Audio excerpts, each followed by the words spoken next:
These mindsets are going to help you with your dating and relationship success and finding the right girlfriend, life partner, or wife. Ignoring these will lead to a lot of suffering, second dates that are not going to go anywhere, third dates that won't even happen, and a relationship where you'll most likely assume the position of the slave. So without further ado, let's crack into these contradicting, these seemingly conflicting paradigms. These are some practical and some more abstract ideas that seem to exist in contradiction to one another, that if used correctly, and the space in between that's created by looking at both extremes, if utilized correctly, will lead to a beautiful balance of masculine and feminine energy and authenticity and calibration. The first one is intent versus freedom from outcome.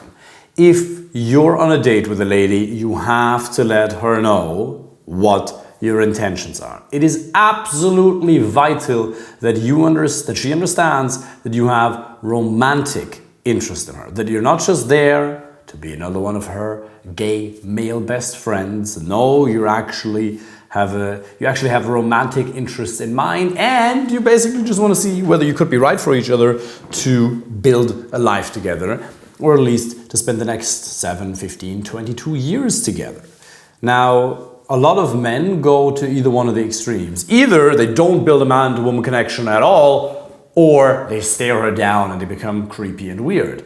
So it is absolutely important that you master the balance between being full on, locking eye contact, even the way the voice changes, letting her know in a verbal as well as non-verbal way that you're interested in her, as well as being completely carefree and fun and playful. Because imagine somebody stares at you like this for a little bit, like, oh wow, this is interesting. Perhaps you're I was gonna say, maybe you're fully erect right now, which I hope you're not, because you're looking for a wife and a girlfriend. Not that there's anything wrong with that. I've gotten many compliments from men over the years, and getting a compliment from a gay guy is probably one of the best things you can ever do. There's a gay club in Dublin. It's called the George, and whenever I feel a little down, I go and rebuild my self-esteem. I'm obviously just joking, but if you talk to her in a way where she realizes that you mean business, it builds a degree of attraction and connection that otherwise wouldn't happen. And it's also a prerequisite for her staying interested in you to get to know you more. But imagine somebody holds eye contact for 2 minutes straight. It gets a little weird and creepy. So you want to be fully on, pressure off. And by pressure, I don't ever mean that you put real pressure on her.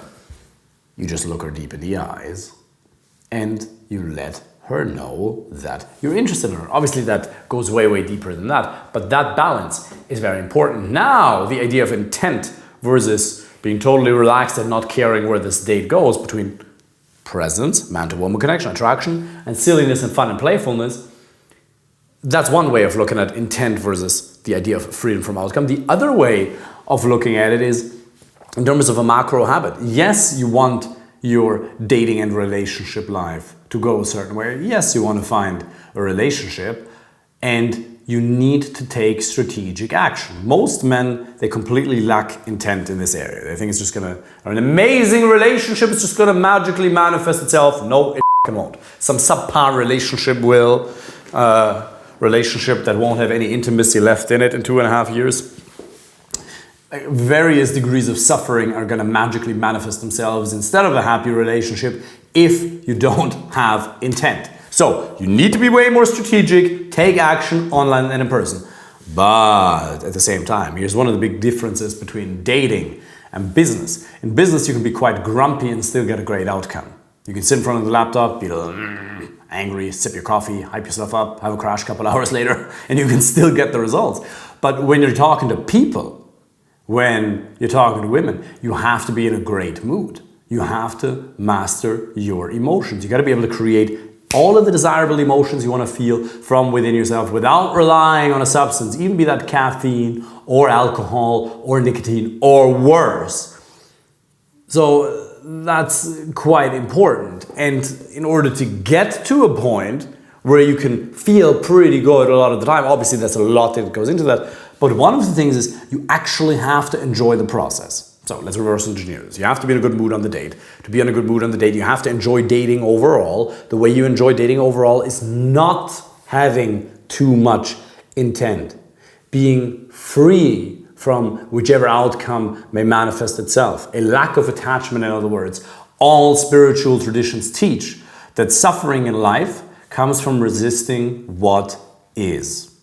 If the way life is doesn't match the way life's supposed to be according to your goals, and you feel unable to bridge the gap, there's pain and suffering. Pain is going to happen if you notice a delta. Suffering, depression, feeling incompetent comes as a result of you not feeling able to bridge the gap.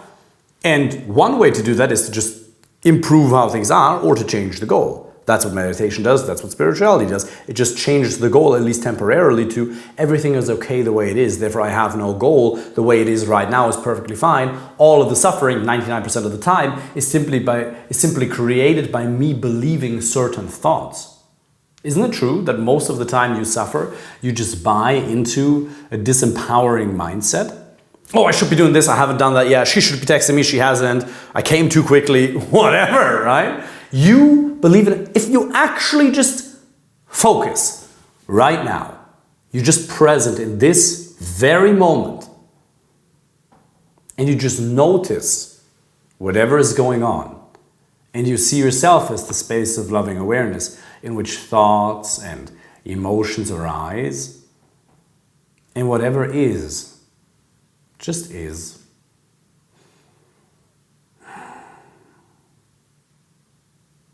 And you may feel certain emotions.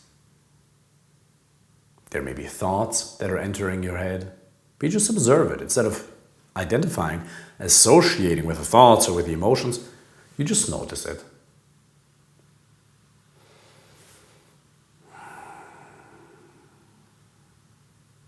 And you feel it. And you realize you have no problems. Problems only exist in the realm of thoughts. And obviously we need to live in objective reality. Obviously it is a problem that you don't have enough dates. Obviously it is a problem that somebody as competent, as kind and nice as you are doesn't have a relationship. Obviously that's a problem. It's an issue. It's going to cause way more problems down the line. So we need to live in objective reality. But at the same time, it's important that we center ourselves and have these moments of peace, which is always accessible simply by noticing and not resisting what is. So that's the first concept. We have a lot more to get through. We have 8 more of those to get through. So I want to hurry up a little bit. But on the one hand, you want to have intent. You want to notice the problems. Like, I want to change this. This is how I imagine a beautiful relationship to be. Like, that's what I do with my clients. We help them visualize where they want to go. We create an action plan. They get on dates. They keep them interested. And then they end up getting married. They end up with babies being born. They end up in beautiful relationships. It happens every single week, every single month. Right? Apply for a free initial consultation call if you want my help with that. So you have to have intent, but it can get a little stiff sometimes, right? If we're just grinding and going hard.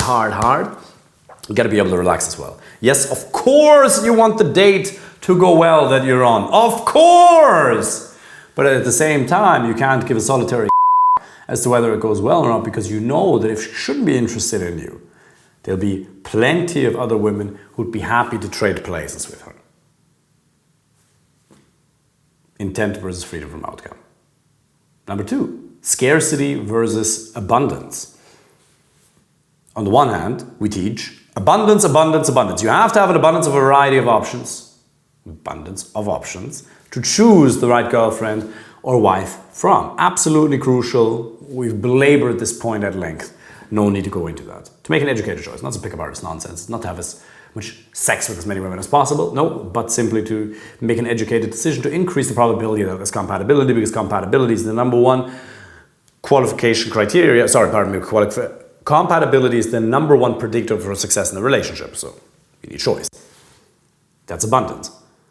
But at some point, you also need to realize that there may be a special woman in front of you. So I'm the first person to say she's not that special, everybody can be replaced. At the same time, look, Fernanda is absolutely special. What's the truth? Could I replace her if I had to? Yeah. I would say, and this may not be exact data, but I probably would have to go out, approach 20 to 30 women every single week for 6 to 9 months to find somebody like Fernanda of that caliber. Looks, intelligence, master's degree from one of the best universities in Brazil. Our values are so aligned. Trust me, I got plenty of experience beforehand. And I'm not saying it's necessary for you to do that. I'm not saying you have to talk to thousands of women. That's not necessary. But depending on what your goal is, you'll have to put in some effort for 3 to 6 to 9 months. Maybe a year, maybe 1 month. It depends on where you're at. So it is important to understand that yes, absolutely everybody can be replaced. But if there's somebody who's special in front of you, you don't want to mess it up. So scarcity is something that has to be acknowledged, but it shouldn't drive us into desperation or neediness. It should make us value what we have. When we're in a relationship, we should understand, wow, this person's super precious. But that doesn't mean that we're not going to communicate our needs. That doesn't mean that we're not going to communicate our boundaries. We're still going to do all of that. It's very important, because otherwise our self-esteem is going to suffer and we're going to end up feeling like a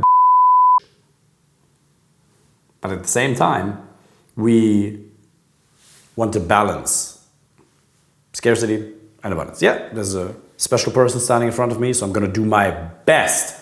I will improve my communication skills. I will work on my confidence so women don't keep losing interest in me. I'm going to study the dynamics. I'm going to commit myself to this. I will take action. I will figure this out one way or another, because I don't want to keep losing these special options that may present themselves to me.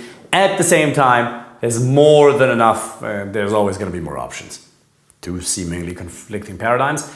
And if you understand whatever context you're in, and then you can dip in and out of those as required, that's powerful. Next, comfort versus boundaries. Very important. I had a conversation with a client the other day. He's in a happy relationship now. He's a doctor in the US. He's 44, 45, I believe. Not quite sure.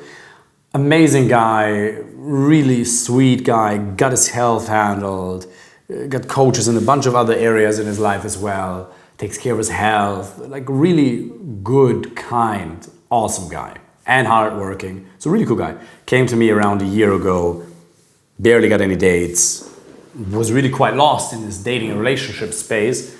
And so worked with him, improved his communication, changed confidence, online dating, and then he found somebody through online dating, I believe.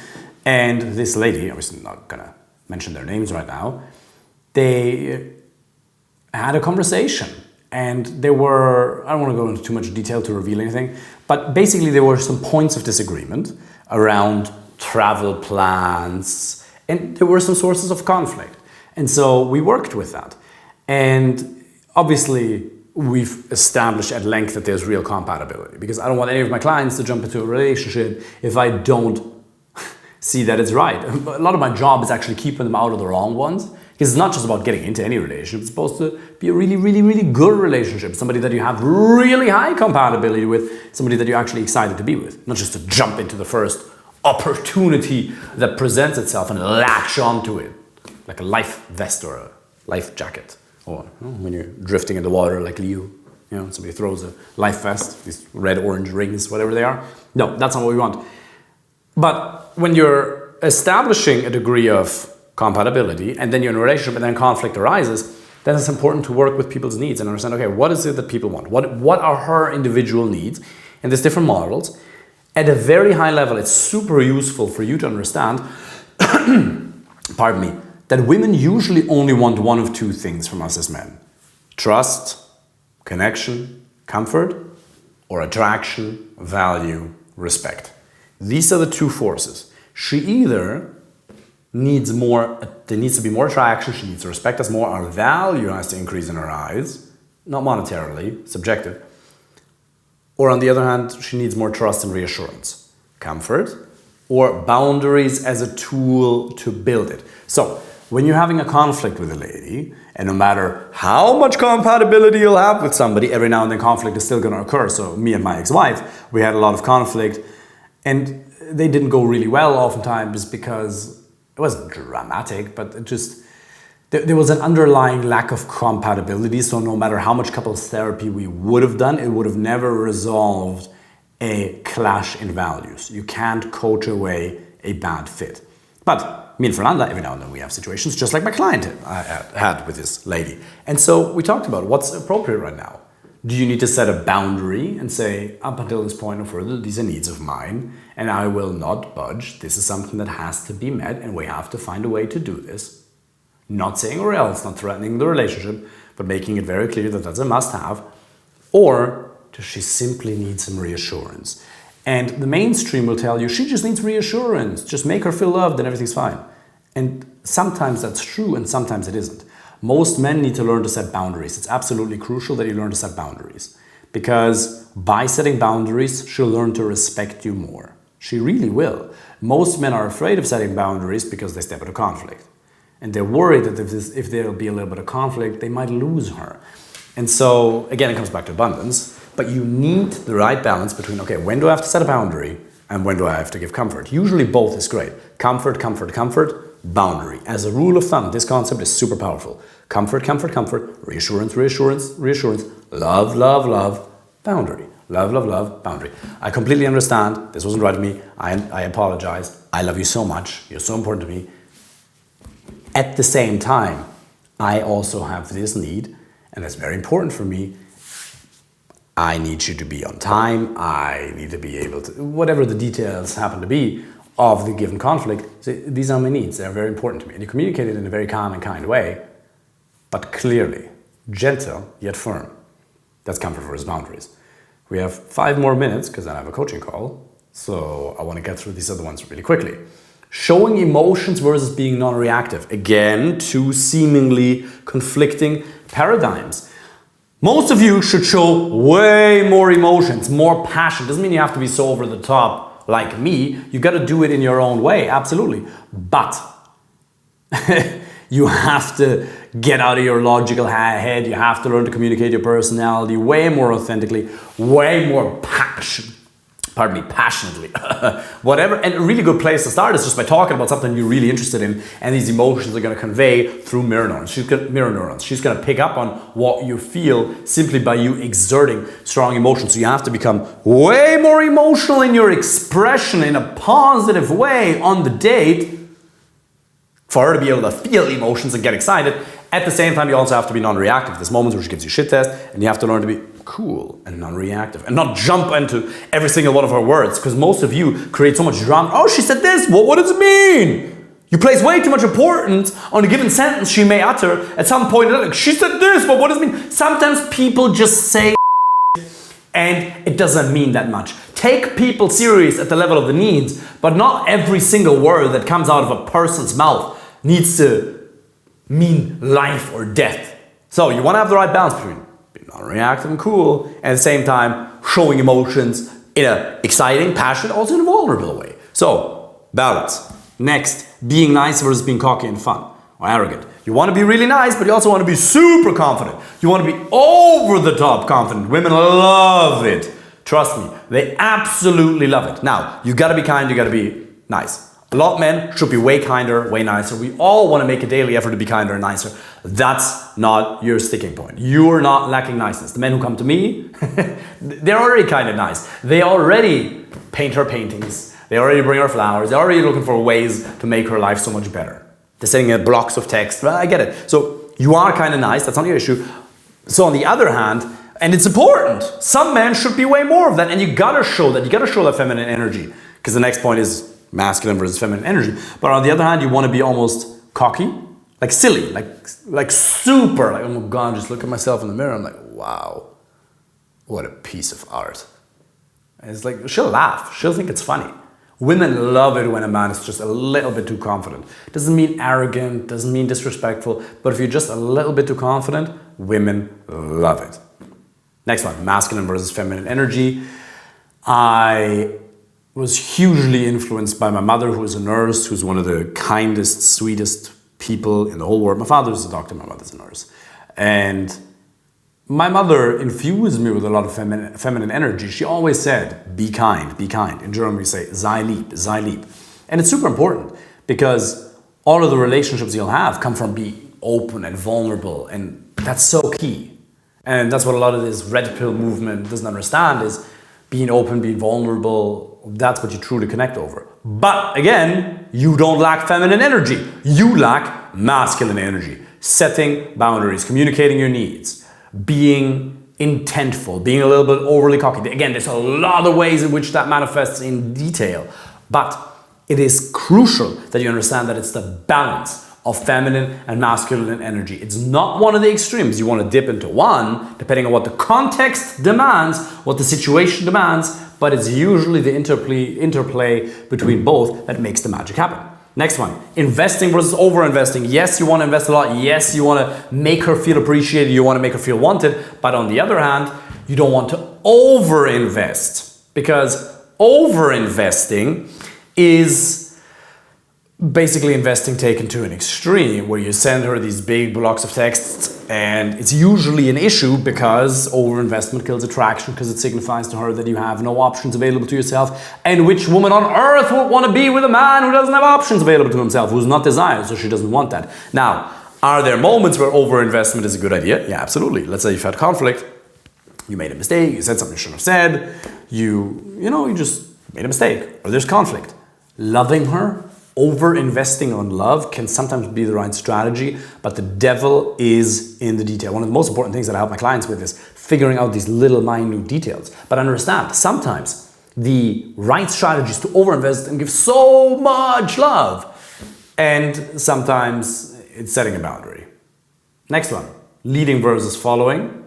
Big one these days. The man should be the leader. Yeah, but what does that mean?